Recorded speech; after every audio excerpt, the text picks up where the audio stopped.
Армысыз қазақ елі. Баршаңызға Алланың сәлем болсын. Ертең 1 ақпан ғой. 2 ақпан күні осыдан 21 жыл бұрын мен киелі Түркістанға ат басын тіреген екенмін. Содан бері қарай 21 жыл өтіпті. 30 жасымда бұл жолдың қадамын басып, содан бері қарай 21 жылда көп дүние істептім.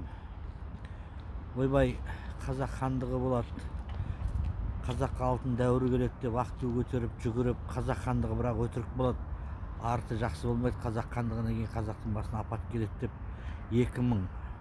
2012-лерде бастап айтқан едім. Бірақ елдің бір оттапсың деді. Бірақ қазақ хандығы болды ғой, болды. Ешқандай ештеңе нәтиже болған жоқ, бірақ артынан бізде өте жаман дүниелер пайда бола бастады. Содан кейін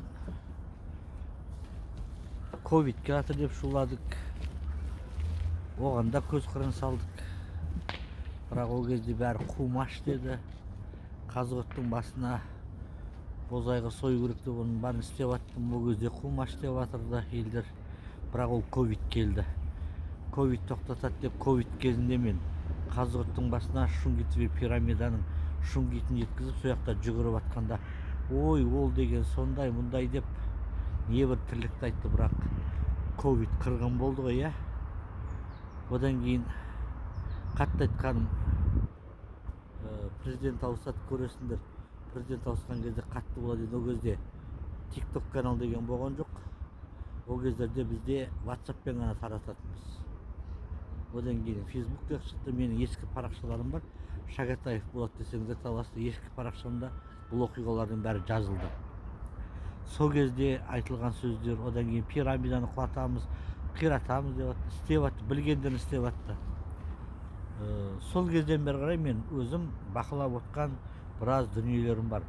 Мен 21 жылдың ішінде бір патшаның деп айтпаймын, бір облыстың әкімінің істейтін тірлігін істеп тастаған екем. Бірақ баяғы жартас бір жартас, сол кездегі көреалмаушылық, сол кездегі тірлік, сол кездегі өсек, сол кездегі өтірік қарап отырмын ғой міне. Құдай өзі кешірсін, 1,5 жыл болды TikTok канал ашып отқаныма.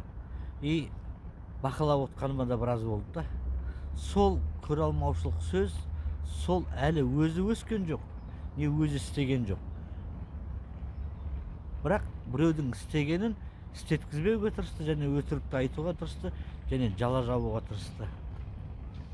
Бірақ істедім ғой, істедім. Оны Құдай көріп тұр. Бірақ менің күндесім дейді ғой.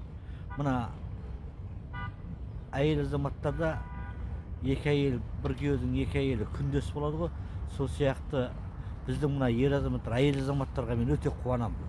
Қолдайды, шамасы келгенше қорғайды. Осы мына еркек азаматтар күндес болады екен да. Істегенімді көре алмайды, не өзі істей алмайды. Бірақ мен қаншама дүниенің басын келтірдім. Бір жылдың ішінде, осы бір жылдың ішінде 500 ролик салыптым. Қазақстандағы негізгі мәселелерді көтеріп 500 ролик салыптым. Ойлап көріңіздерші. А менің күндестерім сол 500 роликке ішінде ақтарып қарасаңдар күндестік жазды. Осымен өмірлерің өтіп кетті ғой. Күндес көре алмай өткендермен. Ал енді біздің қазақтың берекесі туралы, мерекесі туралы, болашақ туралы 2 күні, 2 ақпан күні түнде салам. Болашақ мәңгі ел, қазақ қандай болады, және қазақтың ұлт болмысын әлемге қалай таныту керек. Бір 10 минуттық роликта толық салып шығам. Сондықтан мені көре алмай күндес болғандарым,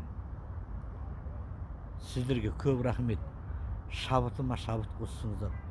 Мені қолдаған, мен үшін тілектес болғандарыңызға, баршаңызға Алла разы болсын. Маған шабыт, маған сенім, маған күш қуат бердіңіздер. Ал енді халқым үшін істеген іске мен оны күндеске де ешкімге де менсінбеймін да, оларға міндетсінбеймін да, мен өзім істей берем жайлап. Ол халқым үшін, елім үшін, жерім үшін.